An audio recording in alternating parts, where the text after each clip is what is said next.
दाता जी के मुरीद शेख स्नान। मुल्तान शहर में एक फकीर रहते थे, शेख स्नान। शेख स्नान जी बब्बर शेर की सवारी करते थे और हाथ में नाव का चाबुक रखते थे। शेख स्नान जी ने जंगलों में 72 साल बहुत कठोर भक्ति की। जब भगवान की दरगाह में शेख स्नान जी की भक्ति कबूल हुई तो शेख स्नान जी को एक आवाज सुनाई दी कि शेख स्नान, आपकी भक्ति पूरी हो चुकी है। आपको सचखंड में अभी नहीं बुलाया जा सकता क्योंकि आपका कोई गुरु नहीं है। जाओ और पहले कोई पूर्ण गुरु से गुरु दक्षिणा लो, फिर आपकी भक्ति पूर्ण होगी। अपनी अलौकिक शक्ति से सारे ब्रह्मांड में निगाह मार कर देखा, पर उन्हें कोई भी पूर्ण गुरु दिखाई नहीं दिया। लेकिन खुदा का हुक्म मानकर उठे और हाथ में नाग का चाबुक पकड़ और अपने शेर पर सवार हो पूर्ण गुरु की खोज में निकल पड़े। दूसरी तरफ पी लखदाता जी अपने दरबार निगाहे में बैठे थे। उन्होंने एक मुरीद को आवाज दी कर हुक्म किया कि पूर्व की तरफ जाओ और एक मेहमान आ रहा है, उसे इज्जत के साथ यहाँ दरबार पर ले कर आओ और उन्हें खाना खाने और एक रात यहाँ रुकने के लिए कहो। लखदाता जी का हुक्म मानकर सेवादार पूर्व की तरफ चल पड़े। वहां जाकर उन्होंने किया देखा कि एक बुजुर्ग हाथ में नाग पकड़े और बब्बर शेर पर बैठा उनकी तरफ आ रहा था। सेवादारों ने उन्हें बड़ी विनम्रता के साथ रोका और लखदाता जी का हुक्म सुनाया और साथ चलने के लिए कहा। शेख स्नान जी ने बात मान ली और सेवादारों के साथ बड़े पीर निगाहे दरबार पर आ गए। शेख स्नान जी की कठोर भक्ति के कारण उनका भोजन अर्शों से आता था और इस बात का शेख स्नान जी को बहुत ही घमंड था।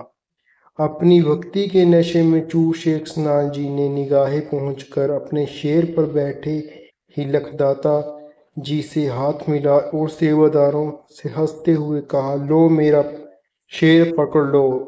तो सेवादारों ने हाथ जोड़कर कहा, शेख जी, हमें शेर से डर लगता है, आप खुद ही अपने शेर को पिंजरे में डाल दीजिए। शेख स्नान जी ने बहुत मशकरी हंसी हंसे और खुद ही अपने शेर को पिंजरे में डाल दिया और नाग को एक पिटारी में बंद कर दिया। निगाहे दरबार में दो पलंग लगे हुए थे, एक पर लखदाता जी बैठ गए और दूसरे पर शेख स्नान जी। खाने का वक्त हो चुका था। एक सेवादार ने शेख स्नान जी से भोजन खाने का आग्रह किया तो घमंडी शेख स्नान जी ने, मेरा खाना तो वर्षों से आता है, मुझे तो वही खाना मंगवा के दो।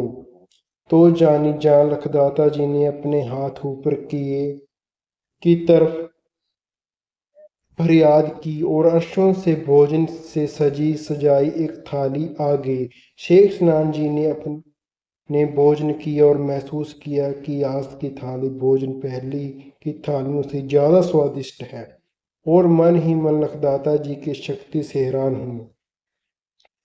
थोड़ी देर बाद शेख स्नान जी ने कहा कि मेरे शेर को ताजा मांस और मेरे नाग को दूध दिया जाए। लखदाता जी ने एक सेवादार को हुक्म किया कि शेख जी की इच्छा पूरी की जाए। सेवादार तुरंत गायों के बाड़े में गया और एक छोटी बछड़ी लेकर लखदाता जी के सामने ले आया। बछड़ी ने लखदाता जी को सलाम किया। लखदाता जी ने बछड़ी को थापना दी और हुक्म दिया कि जाओ और शेख जी के बब्बर शेर का भोजन बनो।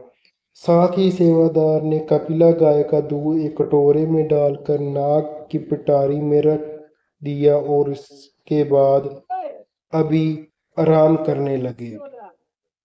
सुबह हुई तो शेख स्नान जी ने मन ही मन सोचते हैं कि जितनी तारीफ लखदाता की सुनी थी उतनी बात है नहीं।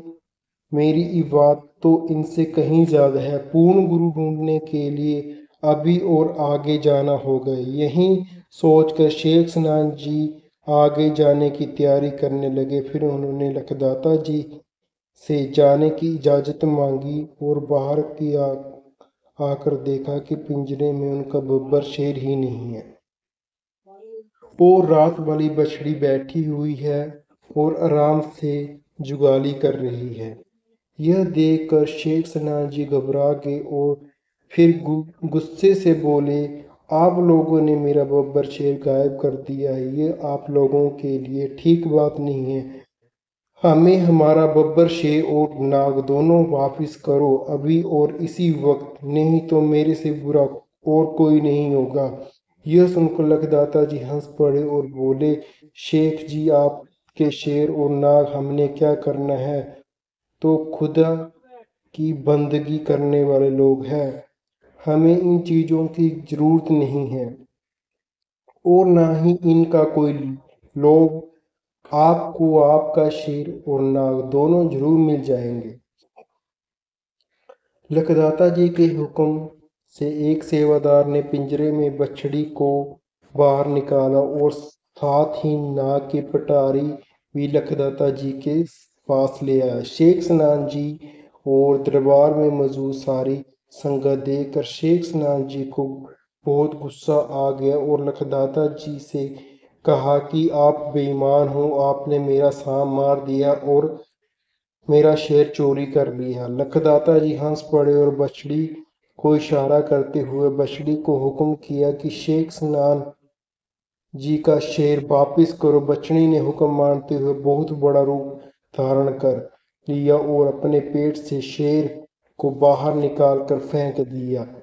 शेर ने लखदाता जी को सलाम की और एक तरफ खड़ा हो गया। फिर लखदाता जी ने दूध के कटोरे से सांप को बाहर निकाला और बड़े प्यार से नाक पर हाथ फेरते हुए कहा कि अरे ये तो जिंदा है। और नाग जिंदा हो गया।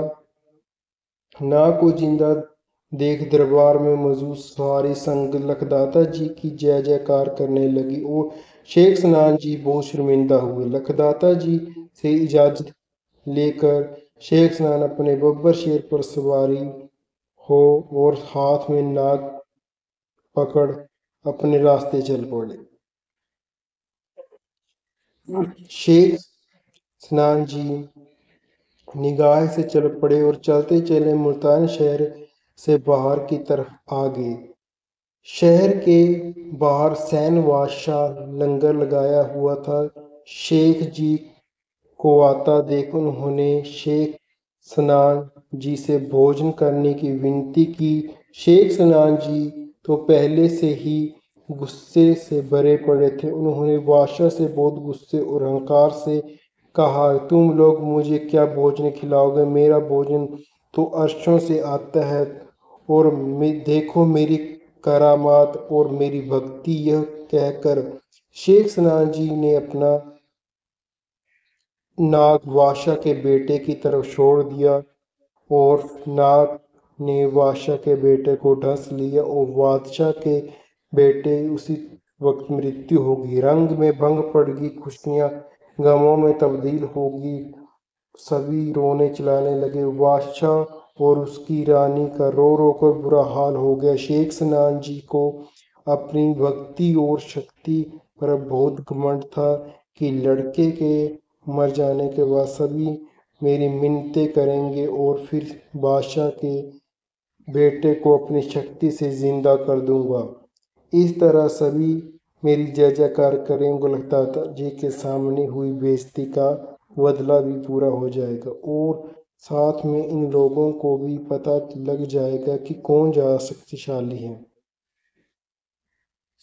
सभी लोग रो रहे थे और शेख स्नान जी अपने शेर पर बैठे सारा नजारा देख रहे थे और मंद मंद मुस्कुरा रहे थे। दूसरी तरफ बादशाह और उसकी रानी अपने मरे हुए बेटे को गले लगाकर विलाप कर रहे थे। थोड़ा संभल कर बादशाह और रानी ने शेख स्नान जी के पैर पकड़ लिए और मिन्नतें करने लगे कि उनके बेटे को फिर से जिंदा करके, और वादा किया कि परिवार समेत वो उनके मुरीद बन जाएंगे। जैसा वो कहेंगे वो वैसे ही करेंगे। यह सुनकर शेख स्नान जी ने कहा ठीक है, और फिर उन्होंने अपने खुदा से फरियाद की और बहुत जोर लगाया, अपनी शक्ति का इस्तेमाल किया। खुदा की रहमत नहीं हुई, बादशाह का बेटा जिंदा नहीं हुआ, क्योंकि अहंकार हमेशा टूटता है, झूठ की कभी जीत नहीं होती। आखिरकार शेख सनान जी ने मायूस होकर एक तरफ बैठ गए और सोचने लगे कि यह मैंने क्या कर दिया। अपने अहंकार के कारण और अपनी जिद में मैंने एक बच्चे को मार दिया। इसमें मेरी बहुत बेइज्जती है और लोग मुझे मार देंगे। अब मैं क्या करूं? इतने ही में ही एक वज्र पुरुष ने लखदाता जी की बात की और कहा, बादशाह के बेटे को वही जिंदा कर सकते हो। बादशाह ने उसी वक्त भी लखदाता जी को लेकर आने के लिए अपने कुछ सेवक उनके दरबार की तरफ भेज दिए और आदर के साथ उनको वहां लाने के लिए कहा। लखदाता जी तो जानी जान है। लखदाता जी उसी जगह पहुंच गए और आते ही उन्होंने फरियाद की, बादशाह के बेटे को आवाज लगाई, उठो बेटा, अभी तुम्हारे जाने का वक्त नहीं आया है, अभी तो तुम्हें बहुत सारे काम करने हैं। लखदाता जी की आवाज सुनती बादशाह का बेटा उठ खड़ा हो गया। उठते ही उसने लखदाता जी को सलाम की और देखकर सभी की तरफ खुशियां की लहरें दौड़ पड़ी। यह करिश्मा देखकर वहां उपस्थित सभी लोग लखदाता जी की जय जयकार करने लगे। शेख सनान जी शर्मिंदगी से अपना सिर नहीं उठा पा रहे थे और सोचने लगे कि उनकी भक्ति किसी काम की नहीं है। खुदा के हुक्म मुताबिक अगर कोई मेरा गुरु हो सकता है तो सिर्फ पी लखदाता जी हो सकते हो, और इसके चरणों में मेरी इबादत पूरी होगी। अभी वो ऐसा सोच ही रहे थे कि उन्होंने देखा कि बादशाह, उनकी पत्नी, उसका बेटा और सारी संग लखदाता जी के पीछे पीछे निगाहे दरबार की तरफ चल पड़े। शर्मिंदगी में डूबे शेख सनान जी भी उन लोगों के पीछे पीछे चलने लगे और दरबार पर पहुंच के बादशाह, रानी और उनके बेटे ने लखदाता जी के चरणों में सलाम की और उनका कोटि कोटि धन्यवाद किया और लखदाता जी की जय जयकार करने लगे। लखदाता जी की सच्ची बात देखकर लोगों का उनके प्रति विश्वास और प्यार भावना देखकर शेख सनान जी पूरी तरह कायल हो गए। उन्होंने मन बना लिया कि बाकी की जिंदगी सेवा करके बिताएंगे। अपने मन का फैसला उन्होंने सारी संगत के सामने लखदाता जी के चरणों में रख दिया। लखदाता जी में चरणों में गिर पड़े और अपनी गलतियों की माफी मांगने। लखदाता जी ने शेख सनान को माफ कर दिया और अपना मुरीद बना लिया। शेख सनान जी उसी दिन से लखदाता जी के मुरीद हो गए और अपने आखिरी समय तक बड़े पीर निगाह दरबार पर सेवा निभाई और अंत में पूर्ण गुरु की शरण में आने के बाद उन्हें सचखंड की प्राप्ति हुई। ये थी लखदाता पीर और शेखनाथ की स्टोरी। इसी तरह की स्टोरी देखने के हमारे चैनल को जरूर सब्सक्राइब करें। Thank you so much.